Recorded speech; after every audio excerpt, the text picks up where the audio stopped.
Yo guys, what is good? It's your boy John Wong here, back again with another video.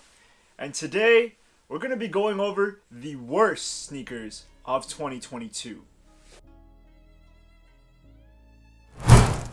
So today I just released my take on the best sneakers of 2022. And if you guys haven't seen that video, make sure to go check that out afterwards. You know, I thought that was going to be my last video of 2022, but since the semester is over for me and I got some time, I might as well just make another video, just one last one of this year, talking about the worst sneakers of 2022. Now, like I said in my previous video, 2022 was a questionable year for sneakers. There was just not great releases, not great colorways, but these 10 that I have on my list are absolutely hideous in my opinion. I'd like to reiterate that this list is all in my opinion. You guys might find these shoes nice, but I'm really not, nowhere near a big fan of any of these shoes. But before I break down this list, I just wanted to put it out there that I'm only going to be talking about sneakers, meaning from brands like Nike, Adidas, New Balance, etc. I won't be talking about any shoes from any designer brands such as Balenciaga, just because I know that they like to have their own take on sneakers. Those sneakers are already hands down 100% questionable, so I'll just leave that out. But I really wanted to talk about the mainstream stuff within our sneaker community. So if that sounds interesting, let's hop into it. Alright, so here at number 10, we have a sneaker that needs no introduction. I always trash on these sneakers in pretty much all of my videos, and that is the Panda Dunks. I just see people wear them on the streets, and I just see the severe creases on the toe box, and that just really shows how poor quality these shoes were made with. I'm gonna tell you guys right now that when I go to class, when I go to campus, I see at least 30% of the people that pass by me just wearing Dunks, and it's just so overplayed. As you guys know, I did have a pair for myself that I wanted to stock just for trade bait. I didn't wear it, I just wanted to keep it so that potentially the price would go up. But this year, Nike just kept restocking the same Panda Dunks over and over again, and the market price is just so inconsistent now. I just think that Nike has killed the reselling games when it comes to Dunks. You can't really make a profit and make any margins off of reselling a pair. Really guys, I honestly want to leave the Panda Dunks back in 2022. Hopefully in 23 we'll have a lot better sneaker choices, and yeah, I just can't stand these shoes. I'm glad I traded them away because these are honestly just ridiculous at this point. I'm so done with them and I'm so over it. So yep, here we have it, coming at number 10, the Panda Dunks. One that a lot of people might like, but I hate the Panda Dunks. Moving on to number 9, we do have the Jordan 1 utility stashes. Now, as you guys can see, this is a really questionable shoe. It's basically a Jordan 1, but with a pouch sticking at the back. I think this is really sus. I think the things that you can put in this stash is pretty sus. I don't really know what Nike was thinking when making these shoes. Like, what else would people possibly put in these stashes?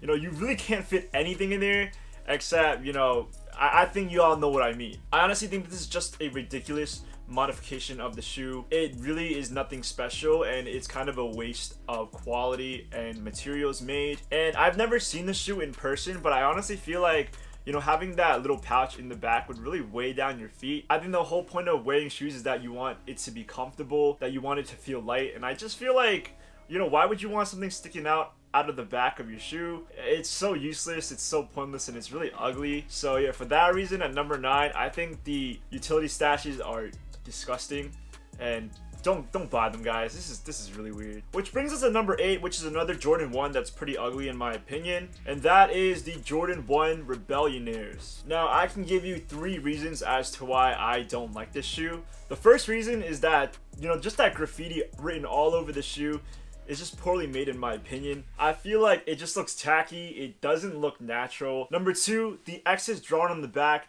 do not match the shoe whatsoever. I feel like this is a poor compliment to a gray shoe. Like, why would you have a red X on a primarily gray sneaker? I don't think that looks good in my opinion. And then my last and overall reason is that I just feel like this shoe is trying to be a Shadow 1, but I don't really know what Jordan brand wanted to make out of this shoe. If you wanted to make an alteration of the Jordan 1 Shadows, you guys literally could have done so many other things with the sneaker itself rather than kind of throwing graffiti on it, throwing 2 X marks on the back, and then calling this the Rebellionaires. Like, I don't even know what the Rebellionaires mean. This shoe is ugly. It's definitely nowhere near the best Jordan 1s of this year so far. And yeah, I know this sneaker has sat on shelves for a long time, and if you ask me, I think it deserves to, just because it looks like that. So here at number 8, we do have the Jordan 1 Rebellionaires. Moving on to number 7, we do have the New Balance 2002R Mules. I honestly don't know why this is a thing that sneaker brands like to do nowadays, where they take a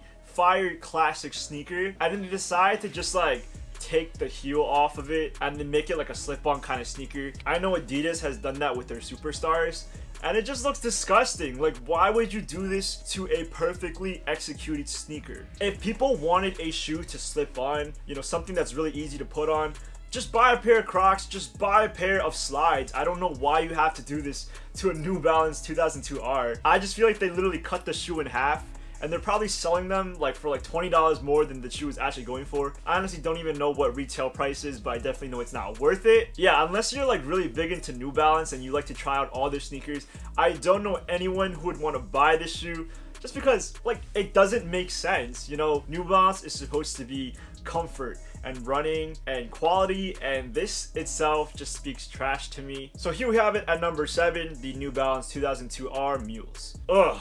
Coming up at number 6, we have another shoe that is pretty ugly. I don't even need to see this shoe right now because I don't know why they decided to do this, and that is the Nike Dunk Lows in the Safari colorway. I think you guys can just see for yourself that the shoe is disgusting. You know, even if you're someone who is into loud things, you like animal prints, you like bright, vibrant colorways, I don't think that you can possibly convince yourself that you can pull this off. In my opinion, this sneaker is just all over the place, and yeah, what is Nike thinking when creating the safari print? Like, I can understand if Nike just wanted to do one simple animal print, like a tiger stripe, or you know, cheetah spots, but why does this shoe have the entire zoo on it? Yeah, that's all I'm gonna say, because the shoe is disgusting. So here at number 6, we have the Nike Dunk Lows in the Safari colorway. You guys can agree with me that this color is just not it. Alright, moving on to number 5, we do have the Yeezy 700s in the high res blue colorway. Alright, I'm pretty sure that if you're a sneakerhead just like me, you would agree that the Yeezy 700s have not failed us in the past. You know, we've seen the Wave Runners and how that just does not disappoint. It's such a crazy colorway that just somehow goes well together for some reason. But when Adidas released this pair, you know, this high res blue colorway, it's just so weird. I don't even understand. You know, when I see this shoe, I automatically think of like, you know, Kool-Aid or Welch's Fruit Snacks or Fruit Gushers. I do not see this as a shoe. I literally see the blue as this kind of blue raspberry flavor. It's literally the colorway of children's fruit snacks. So for that reason, I'm literally calling this shoe the artificial shoe, just because it literally looks like blue raspberry, and blue raspberry is not a natural flavor. It's too sweet, and yeah, that is artificial. This shoe is artificial. You know, if someone owned a pair of these, I really want to know what kind of clothes they would pair with the shoe itself, just because this shoe is so loud. I feel like nothing at all, not even like an all black top and bottom would necessarily match this shoe, just because, well, first of all, the shoe is ugly. So I got a pass on this shoe. I think most of you guys would also pass on this shoe. Here at number 5, we do have the Yeezy 700 in the high res blue colorway. Alright, moving on to number 4, we have another pair of Yeezys, and this pair of Yeezys is even worse, and that is the Yeezy Knit Runners. Now, I honestly forgot about this pair of sneakers that released, just because I feel like nobody wanted to talk about them. As you guys can see in this photo, it's pretty clear why. You know, the first colorway to release in this sneaker model was this really yellow looking color, and it just reminded me of lemons. Like, why would you want to wear 2 big lemons on your feet? This shoe is overall just this huge wedge that it doesn't even look like a sneaker. I understand that maybe Yeezy brand was trying to go for something new, something that hasn't been released yet, but this just isn't it. I don't even know how comfortable this shoe would even be, but regardless of comfort, I just think that this shoe is weird. To be honest, I think I wouldn't even know how to put it on. So here at number 4, we do have the Yeezy Knit Runners in the lemon colorway. It's not a lemon colorway because this shoe itself is just a lemon. Alright, moving on to number 3. This is a shoe that I have just a little more respect for than all the others, and that is the Nike Off-White Air Terrace. Now, don't get me wrong, this shoe is at number 3, meaning that, yeah, it is an ugly sneaker. I honestly don't like it at all, But this is the first shoe that Nike and Off-White have worked together to create their very first silhouette. But yeah, I just feel like the shoe is weird. I feel like the colors don't really complement one another. And yeah, it's another shoe that I don't really know how you can pair this with clothes or how even the proportion would look, because these sneakers look extremely chunky. I know these sneakers just dropped on Sneakers app, and I haven't really taken a look at their resale prices, but I don't even think they're going for a lot, just because everyone can agree that, yeah, these look pretty gross. But again, my respects to Off-White and Nike for coming this far together in their partnership to creating something new for us to see, even though it may not be nice. So here we have it on our number 3 spot, the Nike Off-White Air Terrace. Alright, at our number 2 spot, the runner-up for the worst sneaker of 2022 is the eBay Dunks. These just released, I think, last week. They sold out pretty fast. I don't know why a lot of people even entertain this shoe. The shoe is missing half of its upper. I just don't think this is what sneakers are supposed to look like. Like, if you don't wear socks when wearing these shoes, you can already see like half of your foot, which is disgusting. Not to mention the colors itself. Like, I know it's trying to be like an eBay colorway, but like these literally look like clown shoes. And if you're able to pull them off, then you can change my opinion. But I don't think that this shoe should have even been created, just because it's so weird. Oh my gosh, I'm gonna say it again, half the shoe is missing. You know what the shoe looks like? It looks like you just dropped this in a shredder, and like this is the outcome of it. So yeah, enough said. This is number 2 on the list, the eBay Dunks. Oh boy, this is disgusting.